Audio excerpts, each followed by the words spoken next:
Al Franken began his rise as a Democratic politician 9 years ago by reluctantly apologizing to women for things he had said and written, enabling him to put his career as a bawdy comedian behind him and win a U.S.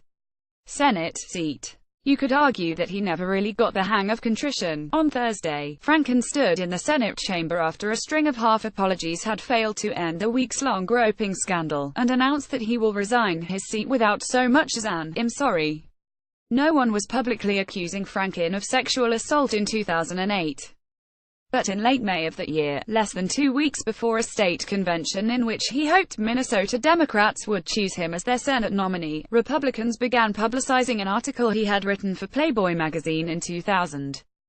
It was called Pornorama, a sci-fi story in which Franken visited a fictional university to have sex with a doctor in some sort of virtual reality machine. The doctor was an extremely attractive blonde, with legs that won't quit and firm but ample breasts, he wrote. She seemed to be coming on to me. A female state senator and 5 other prominent Republican women in Minnesota co-signed a letter condemning the candidate when they learned of the article. This column is at its worst, an extreme example of the kind of disrespect for the role of women in society that all of us have fought our entire they wrote. At best, it is the disrespectful writings of a nearly 50-year-old man who seems to think that women's bodies are the domain of a man who just wants to have a good time. Denounce this article and apologize immediately, the women wrote. Franken refused for days. What would I even be apologizing for, he thought, as he later recalled in a book, for writing a silly humor piece. That was my job for 35 years. Instead, Franken's campaign defended the article as satire, part and parcel of his previous life as a Saturday Night Live alumnus and distinct from the work he would be doing as a senator. He insisted that his political opponents were cynically ginning up outrage against the front-running Democrat as the party sought to take a seat back from a Republican incumbent. And I began to feel slightly beleaguered and a little sorry for myself, he wrote in his book, Al Franken, Giant of the Senate. As the state convention approached, more and more women demanded that he apologize, and not only Republicans. Less than a week before the convention, a Planned Parenthood executive called the Playboy article misogynistic, according to the Minneapolis Star-Tribune, and warned that the Democratic-friendly group might not be able to endorse him. While a man's sense of humor is only one part of his personality, it tells us something essential about him, columnist Catherine Kirsten wrote in the Tribune. It bears the DNA of his character, you might say. Then Republicans dropped a second bombshell, digging up a news article from the 1990s in which Franken, an SNL writer at the time, pitched a sketch about raping journalist Leslie Stahl.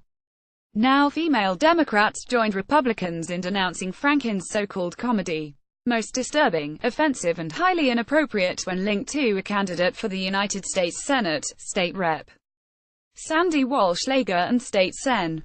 Kathy Saltzman said in a joint statement, the Star-Tribune reported. Amy Klobuchar, who held Minnesota's other U.S. Senate seat, called the Playboy article entirely inappropriate. Franken detailed in his book how he finally resolved the crisis. Progressive feminists who supported Franken's policies began to split over whether they could tolerate his actions. He wrote in his book, state delegates began to abandon him en masse. Forget about winning in November, Franken wrote. It began to seem possible, very possible, that my campaign wouldn't even survive the convention. 2 days before the gathering in Rochester, Franken's aides spent hours hammering out a damage control statement for the media. As described in his book, they went back and forth over whether to mention that he had a daughter and whether to keep defending his comedy. One advisor warned Franken against issuing a dangerous half-apology, expressing insincere regret. The campaign released the following statement late that evening, including, regret, the daughter and a swipe at the Republican incumbent, but no apology. I'm proud of my career as a satirist, which doesn't mean every joke I've ever told was funny, or, indeed, appropriate. I understand and regret that people have been legitimately offended by some of the things I've written. In real life, though, I've been married for 32 years. Franny and I are proud of our son and daughter. I respect women, in both my personal and professional life. And I will work incredibly hard to represent them in the Senate, something Norm Coleman hasn't been doing for the last 6 years.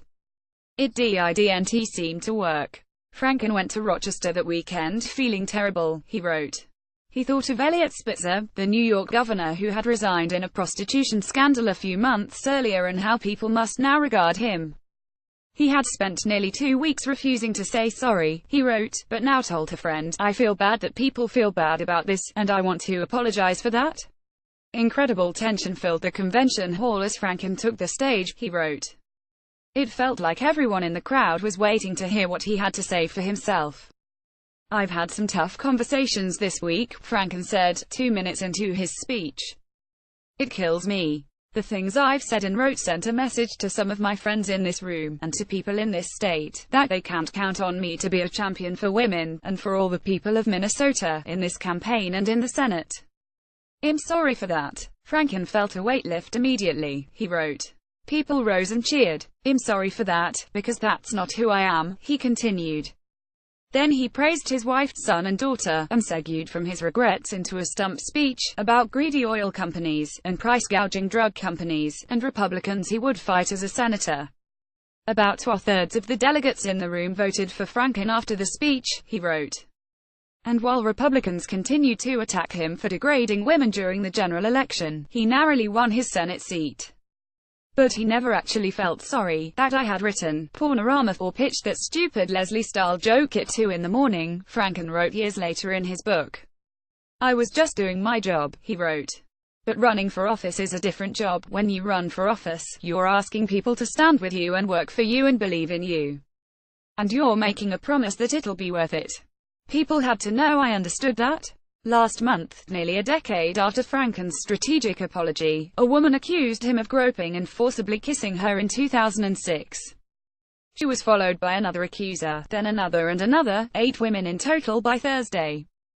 Franken apologized without hesitation this time, but also without admitting anything, and always with qualifications.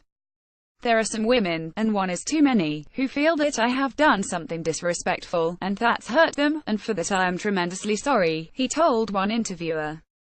"I am very sorry if these women experienced that," he told another. Many recoiled from these semi-apologies. And once again, Franken's colleagues began to turn on him. Democratic senators lined up to demand his resignation this week, until he finally took the Senate floor Thursday and announced that he would soon leave. Unlike his speech in 2008, this one was defiant. Franken regretted only leaving work unfinished in the Senate, and that his previous contrition gave some people the false impression I was admitting to things I haven't done. He did not apologize again. It might have been too late to help him, anyway. More reading: Al Franken announces he will resign from the Senate. Al Franken's defiant, unapologetic resignation speech, annotated. An accuser says Franken's speech missed the mark. No apology. SNL goes after former cast member Al Franken, briefly.